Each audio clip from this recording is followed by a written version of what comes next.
స్వామి మీ అనుమతితో ప్రారంభించచ్చు కదండి.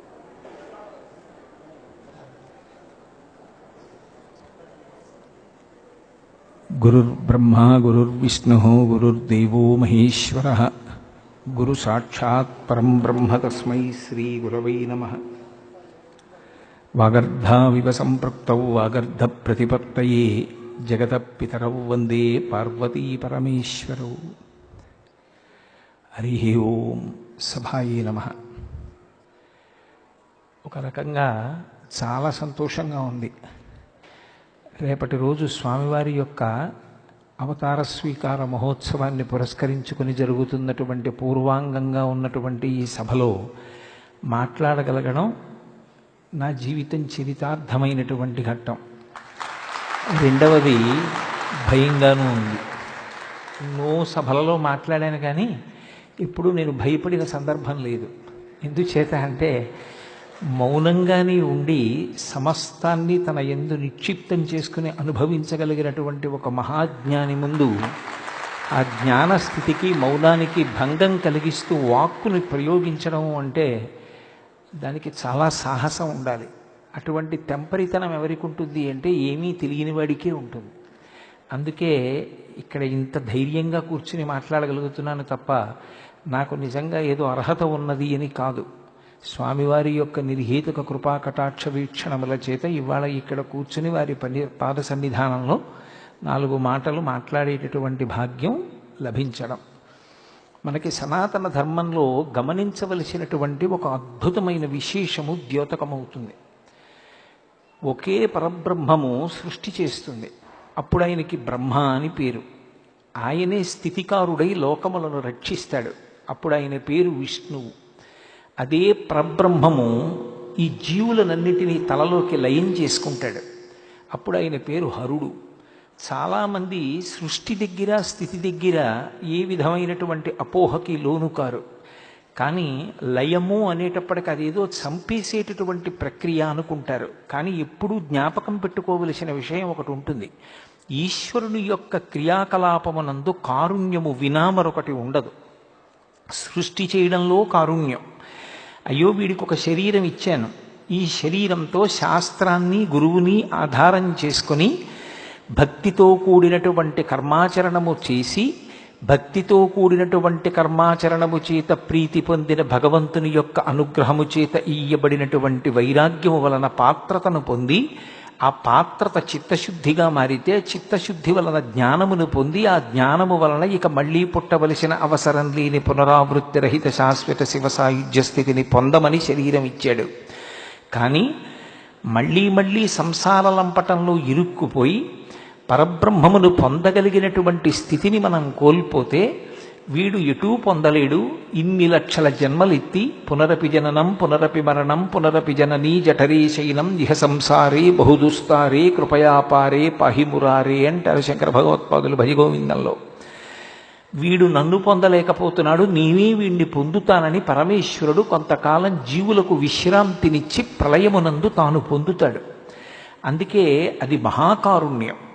ఒక్క తను పొందడమే కాదు, స్వల్పకాలిక ప్రళయము అంటే రాత్రివేళ పట్టేటటువంటి నిద్ర లేకపోతే ఉదయం లేచినప్పుడు ఆకలి వెయ్యదు. ఆకలి వెయ్యకపోతే పదార్థం తీసుకోడు. పదార్థం తీసుకోకపోతే శక్తి ఉండదు. నిద్ర ఆకలి ఒకదాని మీద ఒకటి ఆధారపడతాయి.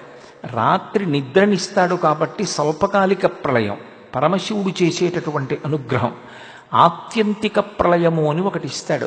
ఆత్యంతిక ప్రళయము అంటే జ్ఞానమును కటాక్షించడం. మహాప్రళయము అంటే జీవులను తనలోకి తీసుకోవడం. ఇవన్నీ కూడా పరమకారుణ్యంతో చేస్తాడు.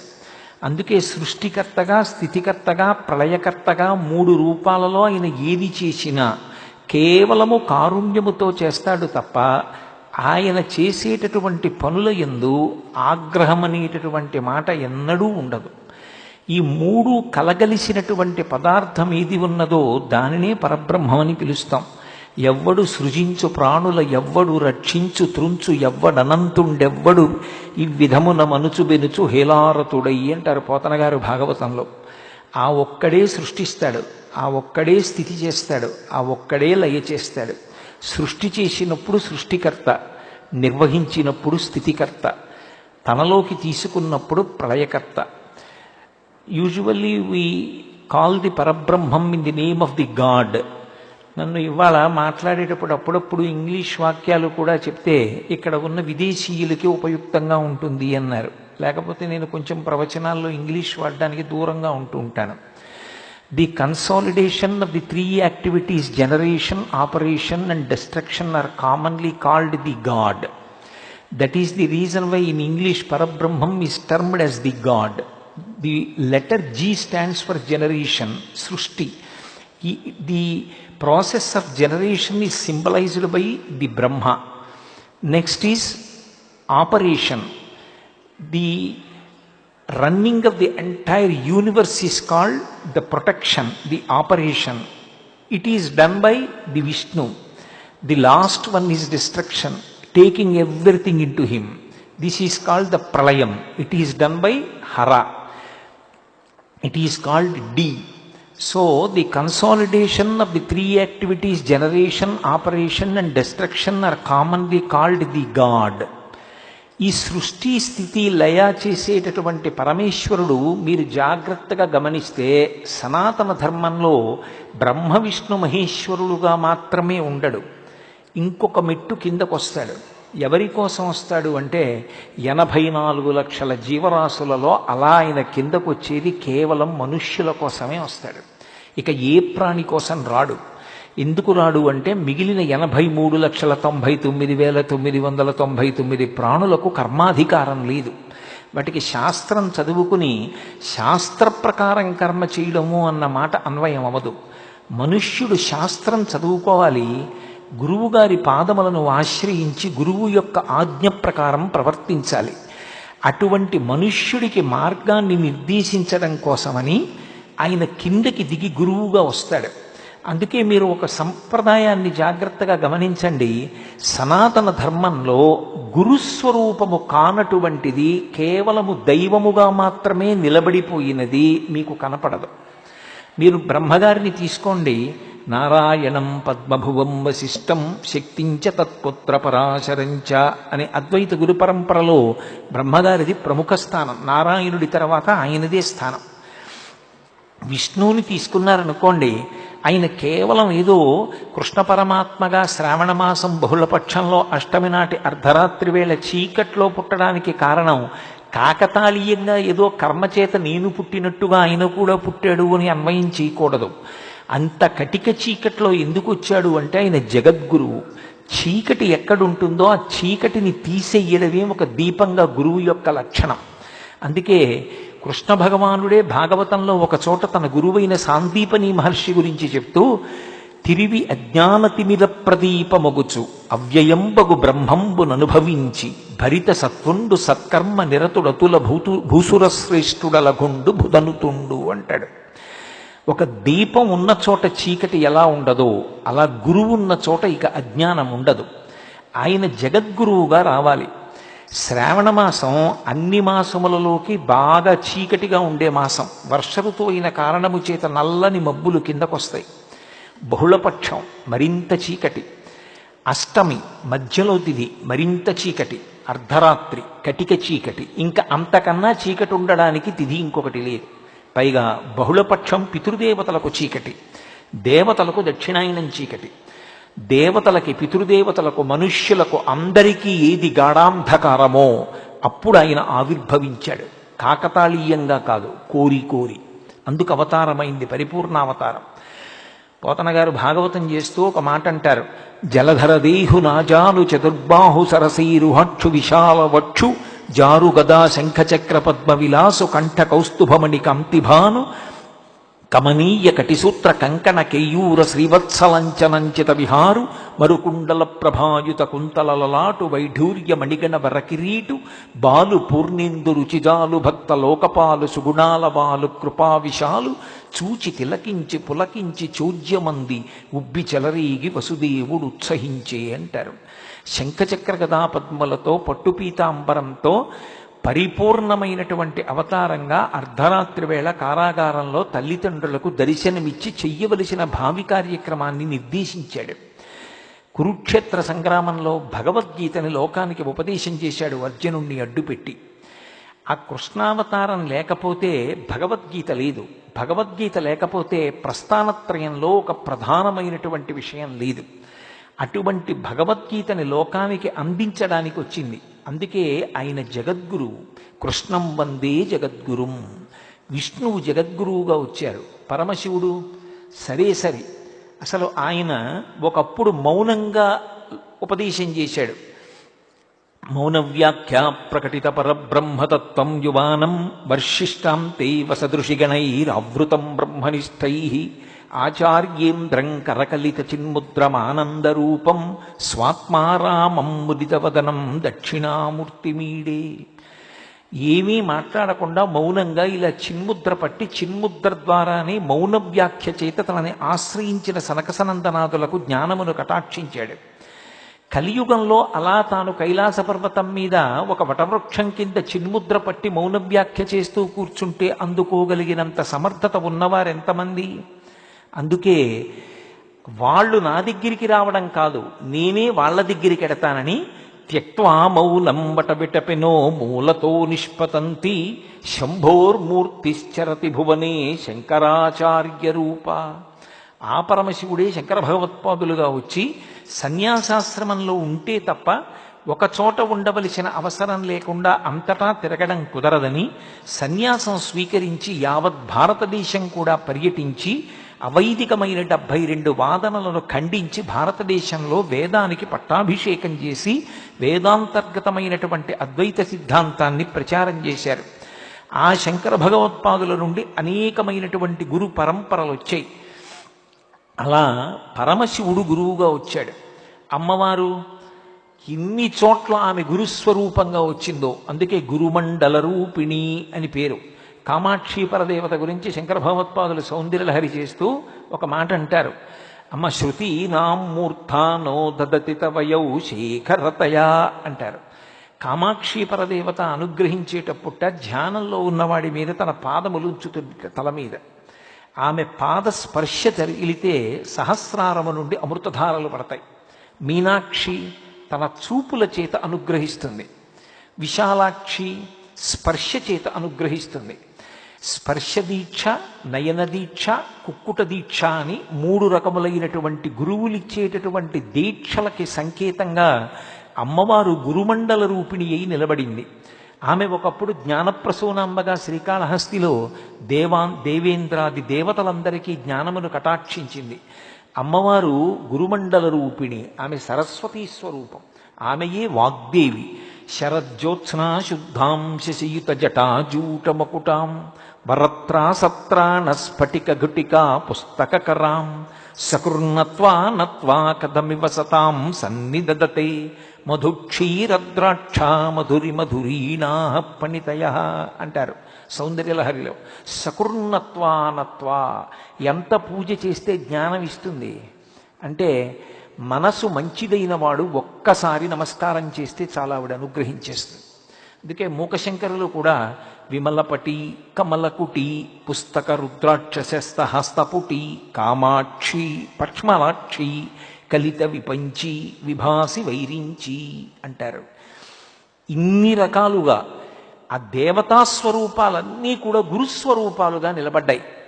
ఇందులో అద్వైత గురు పరంపరలో పట్టాభిషేకం చేసి మాట్లాడబడేటటువంటి ఒక అద్భుతమైనటువంటి గురుస్వరూపం దత్తాత్రేయుల వారి యొక్క స్వరూపం. మీరు ఇందులో ఒక విషయాన్ని గమనించాలి. పరమేశ్వరుడిగా ఆయన నిలబడినప్పుడు ఆర్తో జిజ్ఞాసురర్థార్థి జ్ఞానీచ భరతర్షభ 4 ఇస్తాడు. కానీ సాధారణంగా కోరికలు కోరిన వాళ్ళందరినీ కూడా అనుగ్రహిస్తూ ఉంటాడు. కానీ గురువుగా దిగొచ్చాడనుకోండి, జ్ఞానం కోసం నా దగ్గరికి ఎవరైనా వస్తారా అని ఆర్తితో ఎదురు చూస్తాట. ఆ జ్ఞాన కటాక్షం చెయ్యడం అంటే గురువుకి ఎంత ఆనందము. జ్ఞానమే ఇవ్వగలిగినటువంటి గురువు ఏది ఇవ్వలేరిక? అన్నిటికన్నా పై స్థాయి జ్ఞానాన్ని కటాక్షించడం. ఇక జ్ఞానమునే ఇవ్వగలిగినటువంటి గురువు లౌకికమైనటువంటి కోరికలు తీర్చలేకపోవడం ఏమిటి? తన సంకల్పమాత్రం చేత గురువులు ఇస్తారు. మీరు సనాతన ధర్మాన్ని పరిశీలనం చేస్తే సనాతన ధర్మ వైభవమంతా గురువుల యొక్క వైభవమే. శివాజీ మహారాజు యొక్క గొప్పతనం సమర్థరామదాసు గారితో ముడిపడింది. మీరు ఎవరిని తీసుకోండి, గురువుగారి పాదముల చెంత అత్యంత వినయంతో నిలబడిన వాడెవరో అదొక్కటే పాత్రత. గురువుగారి దగ్గరికి వెళ్ళినప్పుడు నేను ఇంతవాణ్ణి కాను, నేనెంతవాణ్ణి అన్నమాట గుర్తుపెట్టుకోవాలి. వారి ముందు నేనెంతవాణ్ణి, నా జీవితానికి వారి ముందు నిలబడడం, వారి నీడలో కూర్చోవడం, వారి పాదములను దర్శించడం, వారికి శుశ్రూష చేయడం నా జన్మకి చాలు. ఈ భావన ఎవరు పొందుతారో దానినే పాత్రతగా స్వీకరిస్తారు. అందుకే శంకరులు షట్పదీ స్తోత్రం చేస్తే మొదట అడిగింది అవినయమపనయ విష్ణోహో అన్నారు. నాకు అవినయాన్ని తీసేయి, వినయాన్ని కటాక్షించు స్వామి అన్నారు. ఆ విద్యా దదాతి వినయం, అసలు విద్యకి మారుపేరు వినయం. ఆ వినయము ఉండాలి శిష్యుడి దగ్గర. రామచంద్రమూర్తి యొక్క గొప్పతనం అంతా ఎక్కడిది? విశ్వామిత్రుడిది, వశిష్ఠుడిది. సర్వే వేద విదశూరాః సర్వే లోకహితేరతాః సర్వే జ్ఞానోపసంపన్నాః సర్వే సముదితా గుణైః అన్నారు మహర్షి రామాయణ రచన చేస్తూ. ఆయన అన్ని విషయాలు తెలుసుకుని ఆ తెలుసుకున్న విషయములు లోకములకు పనికొచ్చేటట్టుగా ప్రవర్తించారు అంటే వశిష్ఠుడు, విశ్వామిత్రుడు ఆయనకి అలా విద్యాబోధ చేశారు. అందుకే లోకంలో ఎప్పుడూ జ్ఞాపకం పెట్టుకోవలసిన విషయం ఒకటి ఉంది. గురువు గారి నోటి వెంట ఏ మాట వస్తుందో అది ఆజ్ఞ, అది సలహా కాదు, అది కేవలముగా ఒక మాట కాదు. గురువు గారి నోటి వెంట వచ్చినటువంటిది ఏది ఉంటుందో దాన్ని ఆజ్ఞగా స్వీకరించగలిగిన వాడెవరో వాడు తరిస్తాడు. ఎవరు చెప్పనివ్వండి, సలహా కావచ్చు, కానీ గురువు నోటి వెంట వచ్చింది మాత్రం ఆజ్ఞ. అందుకే రాముడు విశ్వామిత్రుడి దగ్గరికి వెడితే ఇలా చేతులు కట్టుకు నిలబడతాడు. సుబాహు, తాటక మొదలైన వాళ్ళని సంహరించి కూడా చేతులు కట్టుకు నిలబడి ఒక మాట అంటాడు, ఆజ్ఞాపై యదీచ్ఛం వైశాసనం కరవామకిం అంటాడు. ఓ మహానుభావ, హే బ్రహ్మన్ అంటాడు. గురువుగారని కూడా అండవు, బ్రహ్మన్ అంటాడు. బ్రహ్మముని ఎరిగినవాడా, బ్రహ్మవిత్ బ్రహ్మైవ భవతి, బ్రహ్మముని ఎరిగి నువ్వు బ్రహ్మమయ్యావు. నా కంటి ముందు పరబ్రహ్మము రాశీభూతమై కూర్చునుందలా. ఓ గురువా, మీరు మమ్మల్ని ఆజ్ఞాపించండి. శాసనం కరవామకిం, ఆ ఆజ్ఞాపించేటప్పుడు ఇది వీడికి చెప్పచ్చా అని ఆలోచించకండి. ఒరే, ఆ పాదుకలు నావి తీసి అక్కడ పెట్టు అనండి. నేను ఇలా ముట్టుకోను, నా కుడి చేత్తో పట్టుకుని పైకెత్తి తల మీద పెట్టి పట్టుకెడతాను. మీరు ఆజ్ఞాపించినది నాకు శాసనం. ఆజ్ఞాపయ యథేచ్ఛం వై. దశరథ మహారాజు కొడుకు మారీచుణ్ణి పడగొట్టాడు, ఎక్కడికో తరిమి కొట్టాడు మానవాస్త్రంతో, సుబాహుని చంపాడు, తాటకని చంపాడు. అలా ఆలోచించద్దు. నేను ఏది చేసినా మీ అనుగ్రహం వల్లే. ఇది ఒక శిష్యుడికి ఉండవలసినటువంటి లక్షణం. మిగిలినటువంటి గురువుల యొక్క విశేషములు ఎంత గొప్పగా చెప్పబడతాయో దానికి అత్యద్భుతమైన రీతిలో భిన్నంగా ఉండేటటువంటి గురుస్వరూపం దత్తాత్రేయుల వారి యొక్క స్వరూపం. దత్తాత్రేయ స్వామి వారి యొక్క వైభవం వర్ణించడం ఎవరికీ సాధ్యం కాదు. అందుకే యదుమహారాజు గారు దత్తాత్రేయుల వారిని ప్రార్థన చేసినప్పుడు అవధూత రూపంలో ఉంటే ఒకటంటాడు, పరస్పర భిన్నములైన విషయములు ఎక్కడుంటాయో అక్కడ ఆయన యందు గోచరిస్తాయి. అనేక మంది స్త్రీల మధ్యలో ఉన్నట్లు కనపడతాడు ఒకప్పుడు, పరమ వైరాగ్యమూర్తి. మధుపానం చేస్తున్నట్లు కనపడతాడు ఒక్కొక్కసారి, కానీ అది ఆయనని ఏం చేయదు. ఎందుచేతనంటే మీరు ఒకటి గమనించాలి, ఒక సామాన్యుడు మధుపాత్ర పుచ్చుకున్నాడు అనుకోండి, లోపలికి తూలిపోతాడు. అగ్నిహోత్రం అక్కడ అగ్గిపుల్ల వెలుగుతోంది అనుకోండి, నేను చెంచాతో నీళ్లు పోస్తే అగ్నిహోత్రం ఆరిపోతుంది. ఒక అరణ్యం కాలిపోతోంది అనుకోండి, నేను చెంచాతో నీళ్లు పెట్టుకెళ్ళి పోశాను అనుకోండి, ఇప్పుడు పంచభూతములలో ఆ భూతధర్మం నిలబడుతుందా? నీరు నిప్పును ఆర్పుతుందా? నేను పోసిన చెంచాడు నీళ్లు అగ్నిహోత్రంలో కాలిపోతాయి, ఆవిరైపోతాయి వెంటనే. అప్పుడు నిప్పునది ఆర్పదు, ఎందుకంటే నిప్పు యొక్క శక్తి అంత తేజోవంతంగా ఉంది. అప్పుడు చెంచాడు నీళ్లు పనిచేయలేదు, ఇంకా నీరు నిప్పును ఆర్పలేదు. అలా అది వెలిగిపోతున్నటువంటి తేజస్సు. అందుకే జ్ఞానానల ప్రభావేన తస్మై శ్రీ గురవై నమః అంటాడు గురుగీతలో పరమశివుడు పార్వతీదేవితో. గురువు మనని అనుగ్రహించడానికి ఒక శరీరంలో కూర్చున్నట్లు కనపడతారు. నిజానికి అది శరీరం కాదు. ఆయన యథారూపంతో కనపడితే మనం హడిలిపోయి పారిపోతాం ఈ మంటపాన్ని విడిచిపెట్టి. అది జ్ఞానానల ప్రభావేన, అది రగిలిపోతున్నటువంటి జ్ఞానాగ్ని. ఆ జ్ఞానాగ్ని అది ఎవరు సన్నిధానంలో ఉన్నారో వాళ్ళందరినీ అనుగ్రహిస్తూ ఉంటుంది. అది కాల్చదు. దేన్ని కాలుస్తుంది అంటే లోపల ఉన్న అజ్ఞానాన్ని కాల్చేస్తుంది. వారి సన్నిధానంలో కూర్చోవడం చాలు. అందుకే గత జన్మంబుల నేమినోచితిమో, యాగశ్రేణులు ఏమేమి చేసితిమో, ఎవ్వరికేమి పెట్టితిమో, ఏ చింతారతిన్ పొద్దుపుచ్చితిమో, ఏ సిద్ధాశ్రమమునం త్రొక్కితిమో, ఇప్పుడు చూడగంటిమిచటన్ కృష్ణార్భకు నిర్భయున్నది యశోద. ఒక మహాపురుషుడు ఉన్న ప్రాంగణాన్ని కాలుతో తొక్కడం చాలు జీవితానికి అదృష్టం. దత్తాత్రేయుల వారి యందు ఉన్న విశేషం మీరు జ్ఞాపకం పెట్టుకోవాలి. కృష్ణుడు పరబ్రహ్మంగా వస్తే కృష్ణుడు ఇవన్నీ ఎక్కడ చదువుకున్నాడు అని అడిగితే సాందీపని దగ్గర అని పూర్తిగా చెప్పడం కష్టం. ఆయన గురువుగా స్వీకరించి గురువుని గౌరవించాడు. కానీ దత్తాత్రేయుల వారి దగ్గర ఒక చమత్కారం ఉంది. కలియుగంలో దత్తాత్రేయుల వారి అవతారం మనం తరించడానికి ప్రధాన మార్గం. ఎందుచేత అంటే ఇప్పుడు నేను ఆ విషయాలన్నీ వివరించడానికి ప్రయత్నించాననుకోండి, సమయం సరిపోదు. నాకు ఒక 30 నిమిషాలు అనుమతించారు చాలు. ఏకశబ్ద సమ్యజ్ఞాత సృష్టప్రయుక్త స్వర్గే లోకే కామదుగ్భవతి. అటువంటి వారి సన్నిధానంలో మాట్లాడడం అంటే దత్తాత్రేయుల వారి సన్నిధానంలో మాట్లాడడం. కాబట్టి ఒక్క విషయాన్ని మనవి చేస్తాను. దత్తాత్రేయుల వారికి ఒకరు కాదు గురువు. అవధూతగా ఉన్నప్పుడు, అవధూతగా ప్రవర్తిస్తున్నప్పుడు ఒక్కొక్కసారి ఒక్కొక్కలా కనపడతారైనా. ఒకప్పుడు అవధూతగా కనపడ్డారు. అవధూత సంప్రదాయం అనేది ఒక సంప్రదాయం. ఆ అవధూత సంప్రదాయంలో దర్శనమిచ్చినప్పుడు యదుమహారాజు గారు మాట్లాడుతుంటే నాకు 24 మంది గురువులు ఉన్నారోయ్ అన్నారు. 24 మంది గురువులా అన్నారు. ఎందుకనంటే గురు తత్వంలో ఒక లక్షణం ఉంది.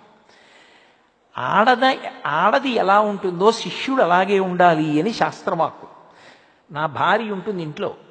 నా భార్య ఇంట్లో ఉన్నప్పుడు బంధువులు రానివ్వండి బిడ్డలకి పెట్టినట్టు పెడుతుంది.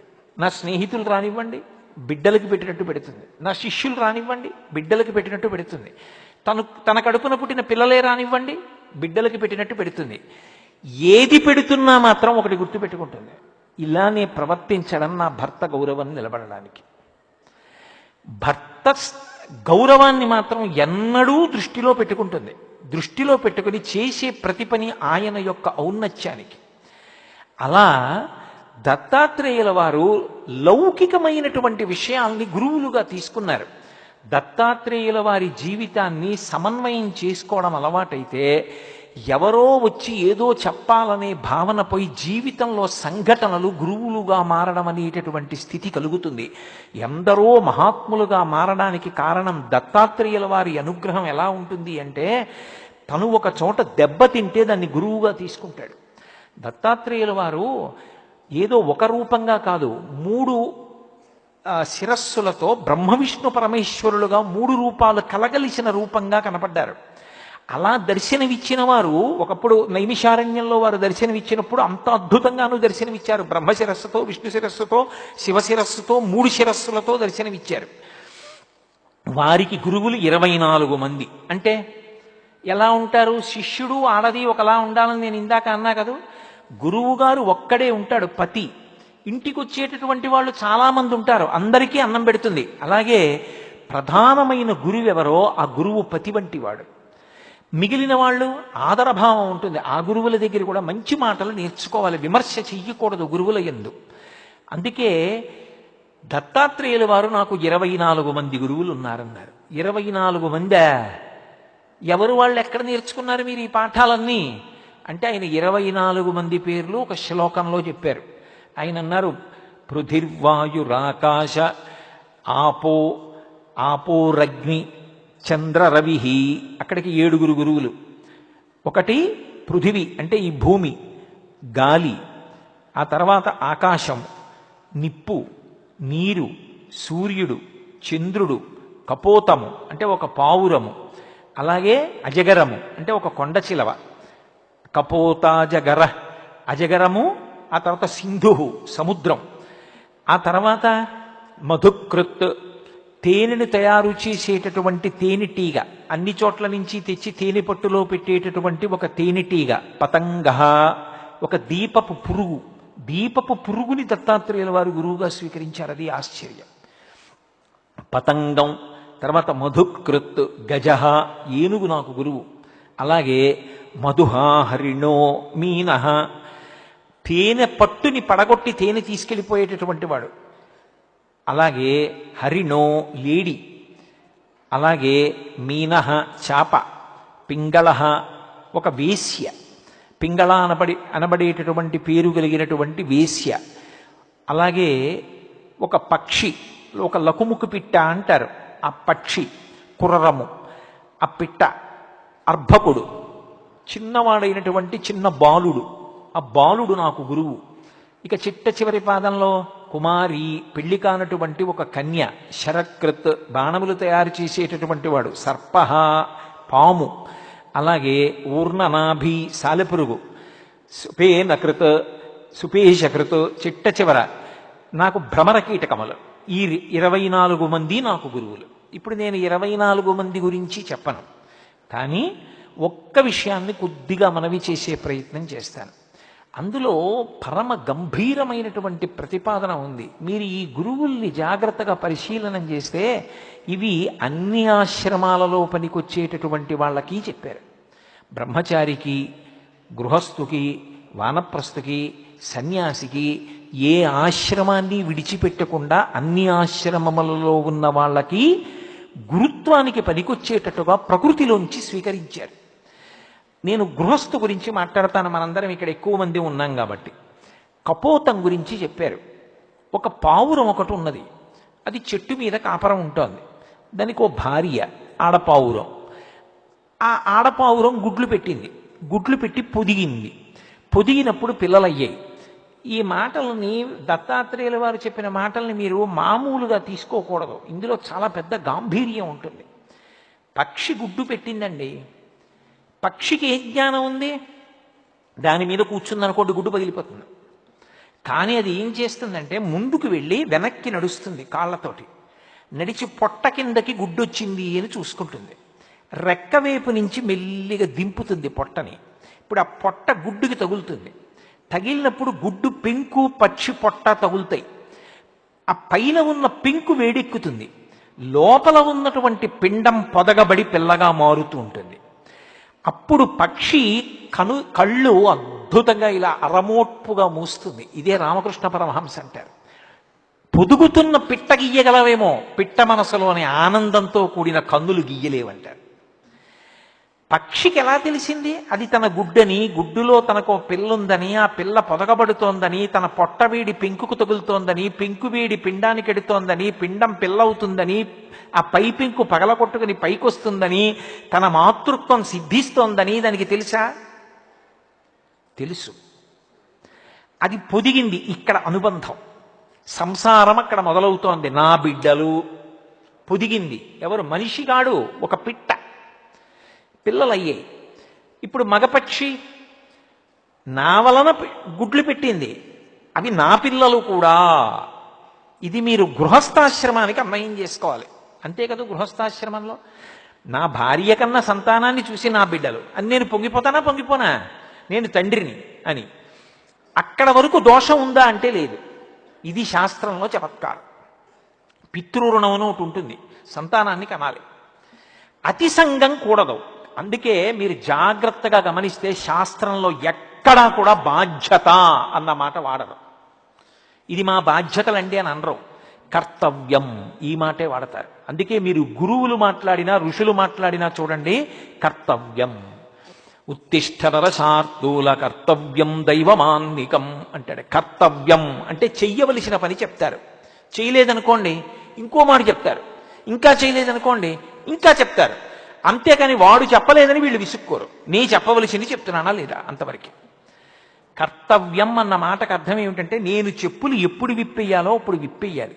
నాకు కొడుకు పుట్టాడు, ఆ కొడుక్కి పెళ్లి చేశాను, వాడు గృహస్థాశ్రమంలోకి వెళ్ళాడు.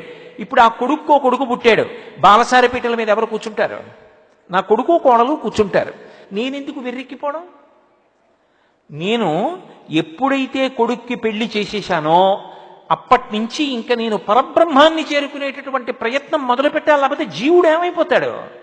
ఇంకా మనవలు ముని మనవలు అలాగే పట్టు కూర్చుని సంసారము పెరగట్లేదు, నువ్వు పెంచుకుంటున్నావు. నీ కర్తవ్యం చెప్పులు ఎక్కడిప్పాలో అక్కడ ఇప్పాలి. నేను కాకినాడలో బయలుదేరినప్పుడు చెప్పులు వేసుకునే బయలుదేరాను. ఇక్కడికి చెప్పులు వేసుకొచ్చాను లోపలికి. ఇక్కడ మహాపురుషులు కూర్చుని ఉన్నారు, నాకు ఇచ్చిన విడిదిలో విడిచిపెట్టి వచ్చేసాను. ఎక్కడ విడిచిపెట్టాలో అక్కడ విడిచిపెట్టాలి. ఎంతకాలం పట్టుకోవాలో అంతకాలం పట్టుకోవాలి. పట్టు విడుపు దీనికే కర్తవ్యం.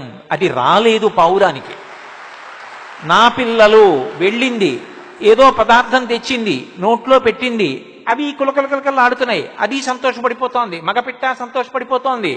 కాలం అన్నది ఒకటి ఉంటుంది కదూ. కాలము మృత్యువునకు పర్యాయ పదం. అందుకే కాలో హి బలవాన్ కర్త సతతం సుఖ దుఃఖయో నరాణాం పరతంత్రాణాం పుణ్యపాప అనుయోగత అంటాడు వ్యాసుడు. ఆ కాలము కాలుడు ఒక వేటగాడి రూపంలో వచ్చాడు. ఎవరి ఉసురెప్పుడు తీయాలి మనకి తెలియదు. ఆయుర్దాయాన్ని నిర్ణయించవలసిన వాడు పరమేశ్వరుడు. ఆ కాలుడి రూపంలో వచ్చాడు బోయేవాడు. వచ్చి ఆ పక్షి పిల్లలు అవి ఇంకా బాగా ఎగరలేనివి, అందుకని ముందు అవి పట్టుకుని బుట్టలో వేసుకున్నాడు. ఇప్పుడు అవి కిలకిల కిలకిల కిలకిల ఆడుతున్నాయి. మూతి సన్నగా ఉంటుంది, పైకి ఎగిరిపోకుండా లోపల కదులుతూ ఉంటాయి. ఆడపక్షి వచ్చి చూసింది ముందు, అవ్యాజమైన వ్యామోహాన్ని పొందింది. అబ్బా నా పిల్లలు అందులో పడిపోయి నిష్కారణంగా తన పిల్లల్ని విడిపించుకోనన్నా విడిపించుకుంటాను, లేదా నేను వాటితో పాటు చచ్చిపోతాను. వెళ్ళిపోయింది. దాన్ని బుట్టలో పడేసుకున్నాడు. నా భార్య వెళ్ళిపోయింది, బిడ్డలు వెళ్ళిపోయారు, నేనెందుకు? మగపక్షి వెళ్ళిపోయింది, బుట్టలో పడేసుకున్నాడు. అన్నిటినీ చంపి తినేశాడు.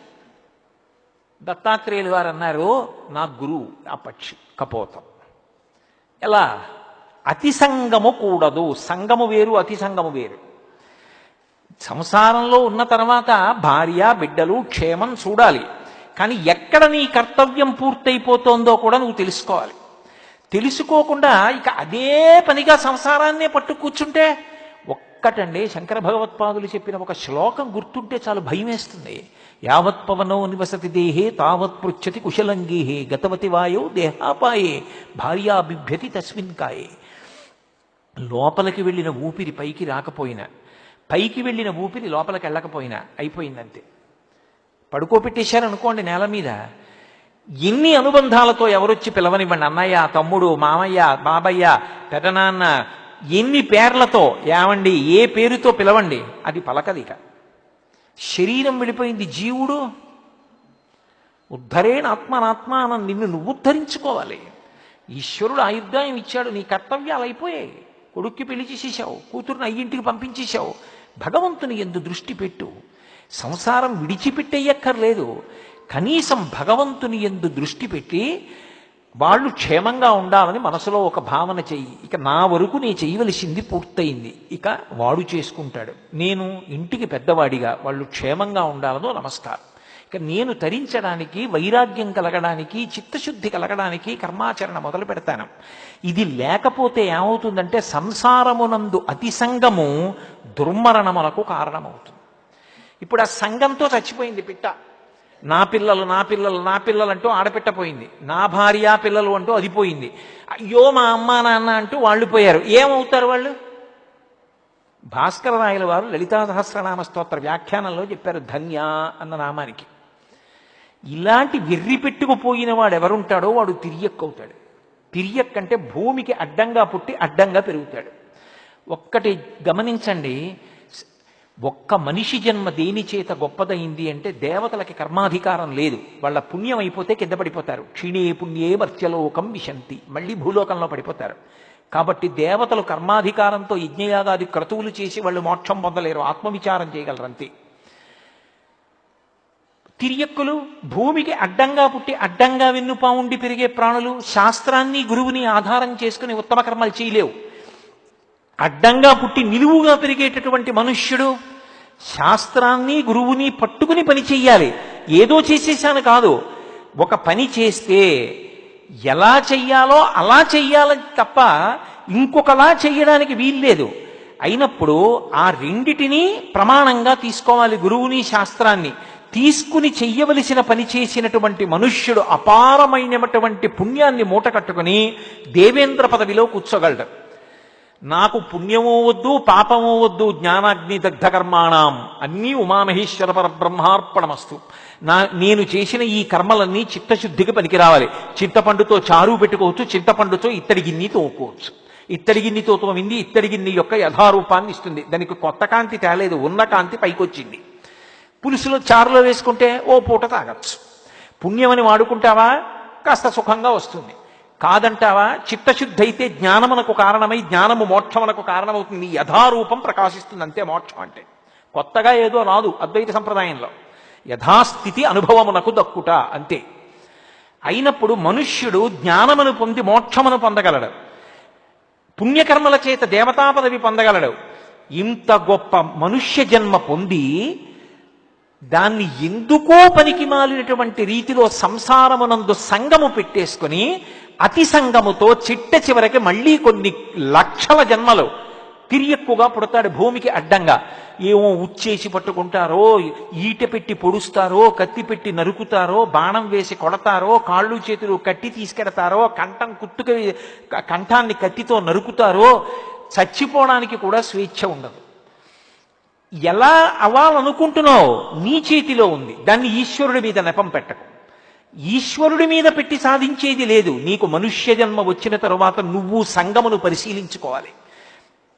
ఎక్కడ ఎంతవరకు పట్టుకున్నానో అంతవరకు పట్టుకున్నానా, ఎక్కడ విడిచిపెట్టాలో అక్కడ విడిచిపెడుతున్నానా లేదా. అందుకే మనకి సంప్రదాయంలో ఆయన పండిపోయారండి అంటారు. పండిపోయారంటే ఏమిటి? పిండెగా ఉంటుంది, వదిలిపెట్టేసింది అనుకోండి, కొమ్మని ఎందుకు పనికిరాదు. దోరకాయ వదిలేస్తే పనికిరాదు, పండిపోయింది, ముగ్గిపోయింది.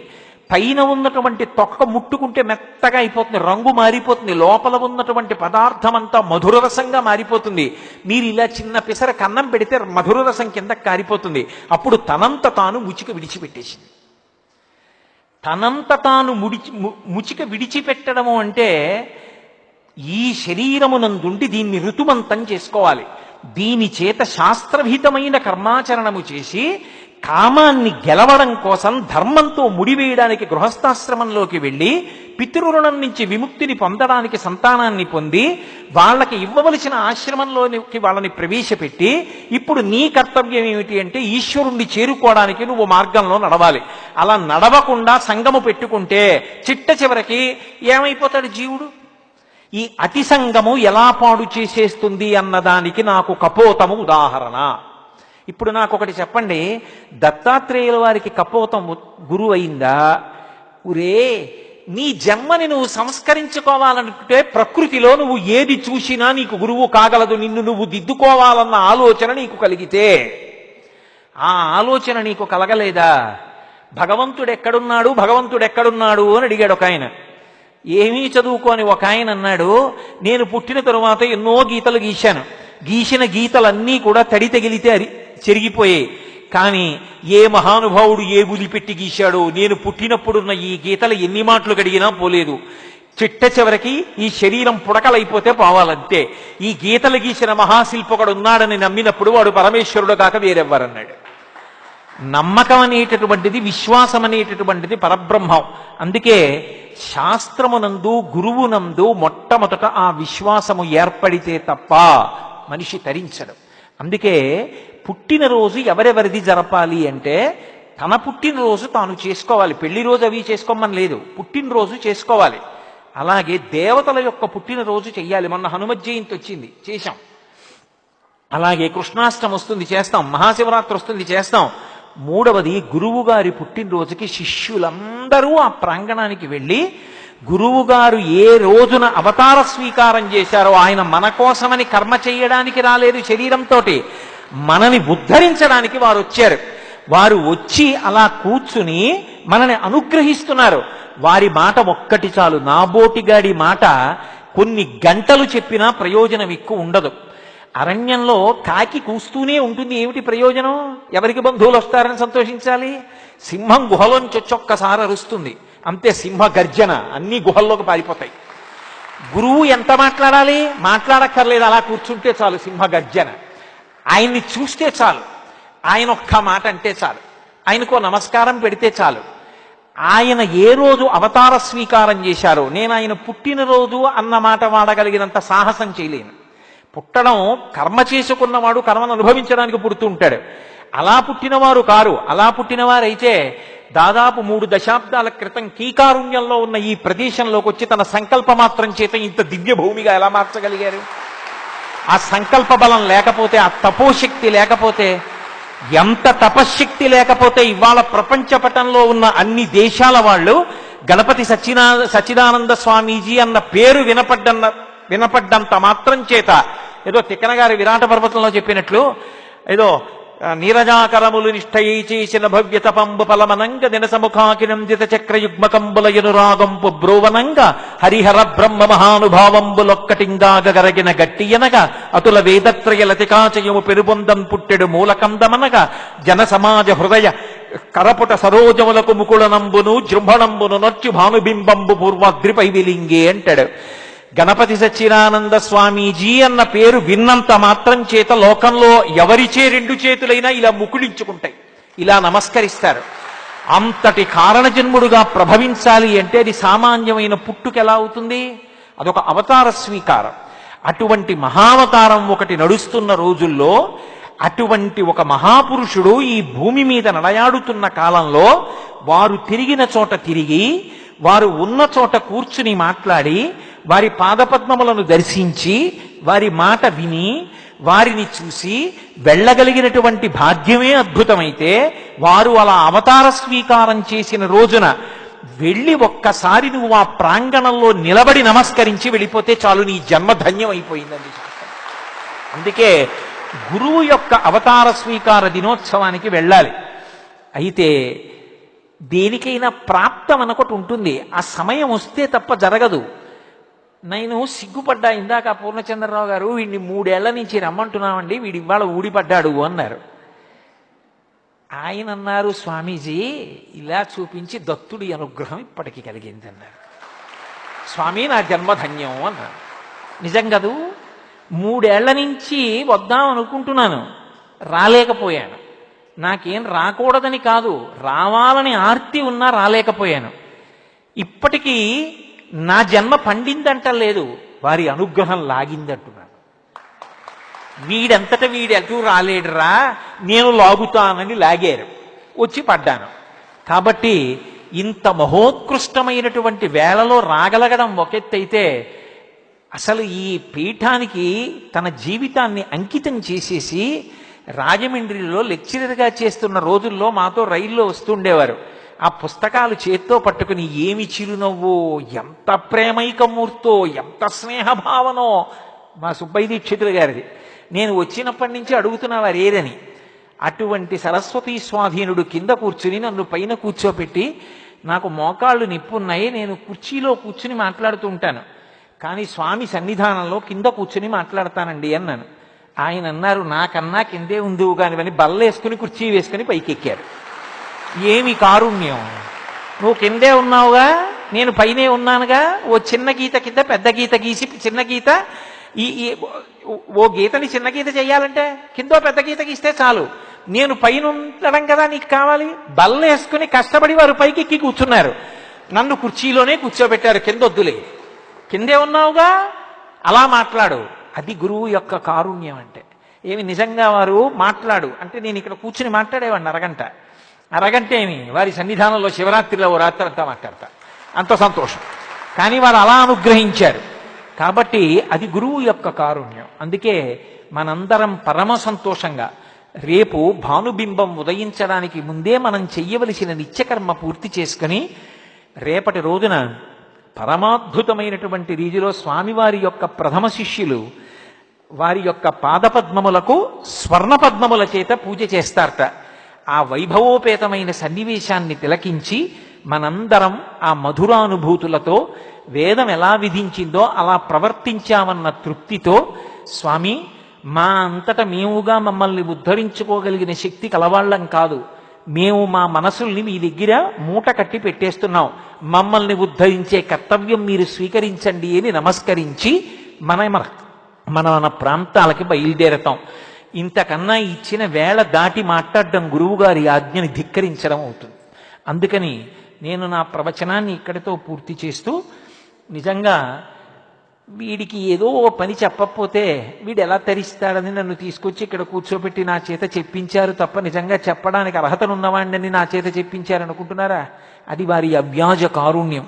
వారి యొక్క అవ్యాజమైన కారుణ్యానికి వేరొక్క మారు నా శిరసు వారి పాదపద్మములకు తాటించి నమస్కరిస్తూ స్వస్తి.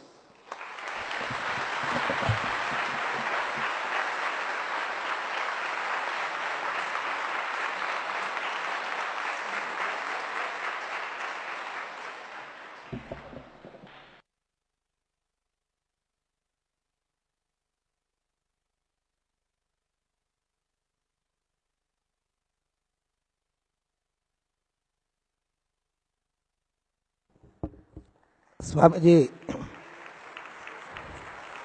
కోటేశ్వరరావు గారికి ఒక సువర్ణ కంకణధారణ చేయిస్తున్నారు.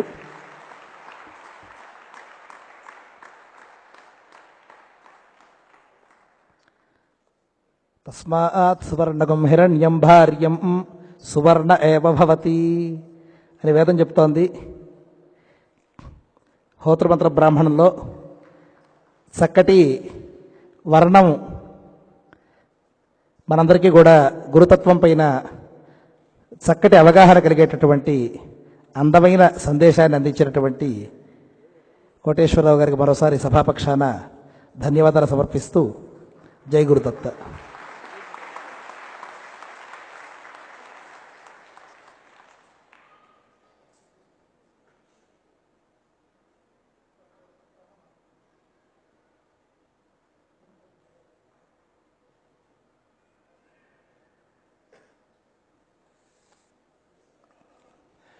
జయత గురుదత్త. చాగంటి కోటేశ్వరరావు గారి గురించి నేను ఎవరికీ పరిచయం చేయక్కర్లేదు. మీడియా అదృష్టం వల్ల వింటున్నాం, చూస్తున్నాం. ఈరోజు సమాజంలో చాలామంది ఉపన్యాసకులు ఉన్నారు, ఆచరిస్తున్న వాళ్ళు తక్కువ. వాళ్ళ అబ్బాయికి వివాహం చేశాడు. ఆయన వివాహం చేసినప్పుడు వేద పండితులకి మకం ఎక్కడిచ్చారో తెలిసిన గోశాలలో ఇచ్చారు. ఆ విధంగా చేసిన వ్యక్తి ఆయన ఒక్కడే వివాహంలో ఇప్పటిదాకా. ఏసీ రూములు ఇచ్చిన వాళ్ళు చాలామంది చూశాను. ఒక పర్ణశాల కట్టి ఆ పర్ణశాలలో కొన్ని ఆవులను పెట్టి బ్రాహ్మణుల్ని వాళ్ళు పురోహితులు అందరం ఉంటాం కదా, మీరందరికీ ఆ గోశాలలో మకాం ఇస్తున్నాను అని చెప్తే ఆ రోజు పొందిన ఆనందం ఇంత అంతా కాదు. అదేవిధంగా ఇంకొక మాట చెప్పి ముగించేస్తాను. రామాయణం 40 రోజులు చెప్పారు, సంతోషమే. కాకినాడలో అంటే మా ఇద్దరికి సుమారు 30 ఏళ్ల నుంచి పరిచయం ఉంది, చిన్నతనం నుంచి పరిచయం ఉంది.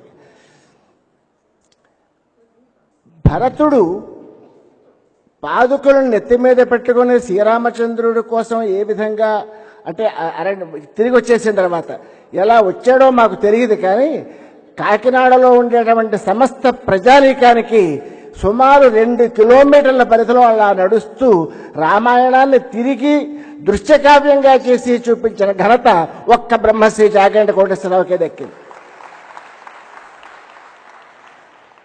స్వయంగా 6 అడుగుల ఆజానబాహు. ఆయన వాక్యం ఎలా ఉంటుందో మీకు తెలుసు. ధర్మ ఆచరణం కూడా అంత 6 అడుగుల్లోనూ నెక్కచ్చిగా ఉంటుందని మరొక్కసారి మనవి చేస్తూ, ఆయనకి శంకరుడు అంటే చాలా ఇష్టం. ఇంకా అద్వైతం అంటే ప్రాణం. తత్రాపి శంకరాచార్య అంటే ఉచ్ఛ్వాస నిశ్వాసలే. కాకినాడలో ఉండే బాలాత్రిపుర సుందరి గుళ్ళో ప్రత్యేకంగా శంకరుడు యొక్క విగ్రహాన్ని ప్రతిష్ఠించి నిత్యము దానికి నిత్యధూపదీప నైవేద్యాలు చేస్తున్నటువంటి ఒక కర్మిష్టి బ్రహ్మశ్రీ చాగంటి కోటేశ్వరరావు. గురువు అంటే సాష్టాంగదండ ప్రణామం చేస్తాడు. సుమారు 55 ఏళ్ళు వచ్చాయి. ఇతరత్రా పరిచయం ఉండొచ్చు స్వామీజీతోటి, కానీ సభాముఖంగా ఈరోజు బ్రహ్మశ్రీ చాగంటి కోటేశ్వరరావు గారు ఇక్కడికి రావడం ఆయన జీవితానికి పరమార్థమని మనవి చేస్తూ, ఈ అవకాశం మనకి ఇచ్చారు కాబట్టి, ఎలాగూ దత్తభక్తుడుగా మనలో ఒకడుగా అయిపోయాడు కాబట్టి అయినా సభాముఖంగా ఇక్కడ ఉన్నటువంటి దత్తభక్తులందరి పక్షాన ఈ ప్రాంగణంలో ఒక సప్తాహ దీక్షను ఎప్పటికైనా ఇక్కడ మాకు ఇవ్వవలసిందిగా బ్రహ్మశ్రీ చాగంటి కోటేశ్వరరావు గారిని సభాముఖంగా ప్రార్థిస్తున్నాను. జై గురుదత్త.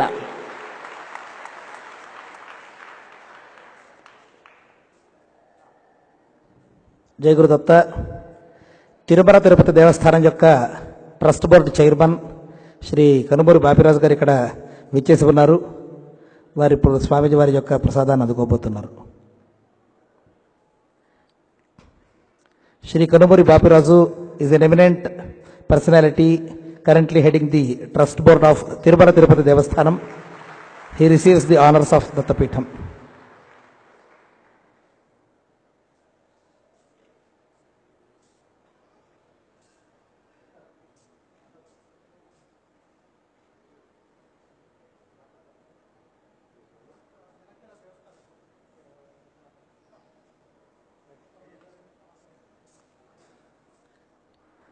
శ్రీ బాపిరాజు గారిని సభనుద్దేశించి ప్రసంగించవలసిందిగా కోరుతున్నాం.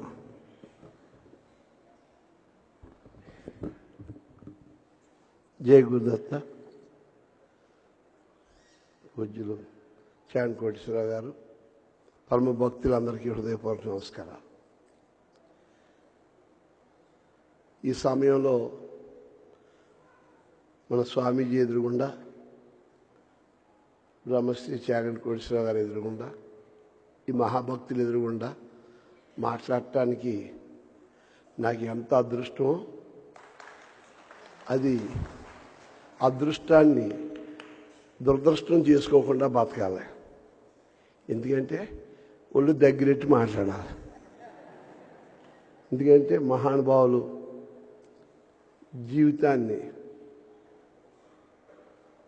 సమాజం కోసం అంకితం చేసినటువంటి మహానుభావులు ఇద్దరు ఎదురుకుండా ఉంటే సాక్షాత్తు వారి మనసా వాచ ఏ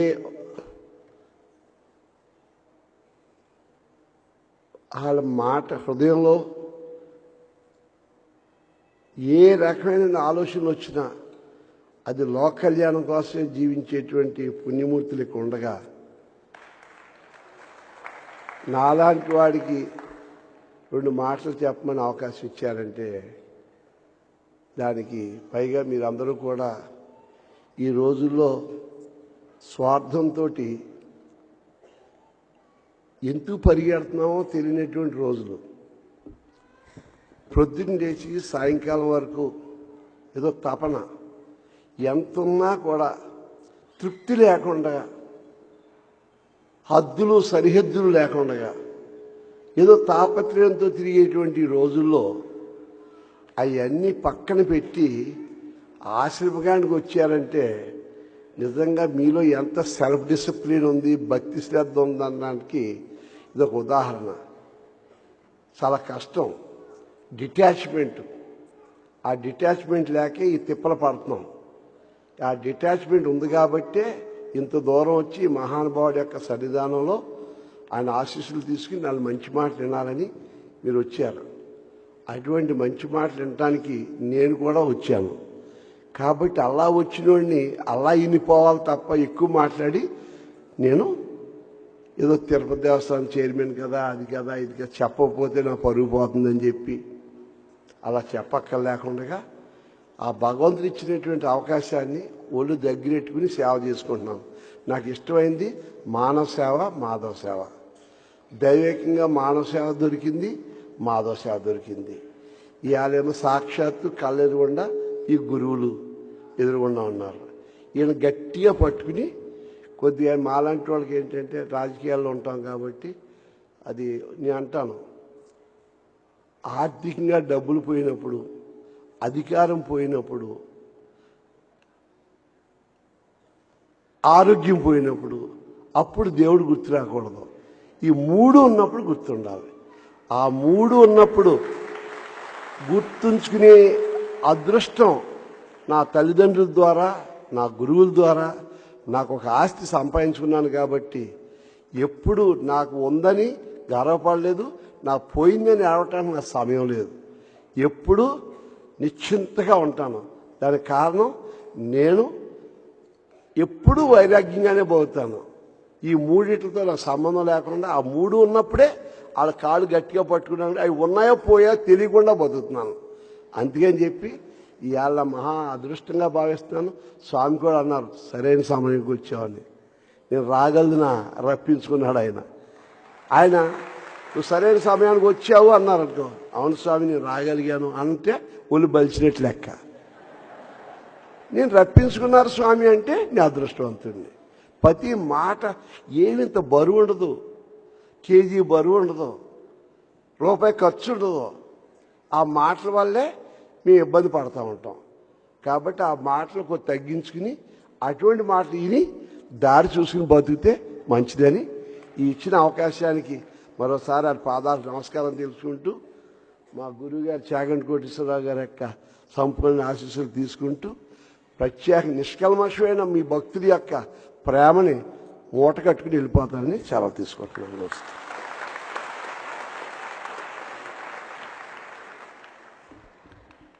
It was a wonderful message. After the terrific flow in Telugu language from Chaganti Koteshwarrao Garu, we had a subtle message from Shri Bapiraj Garu.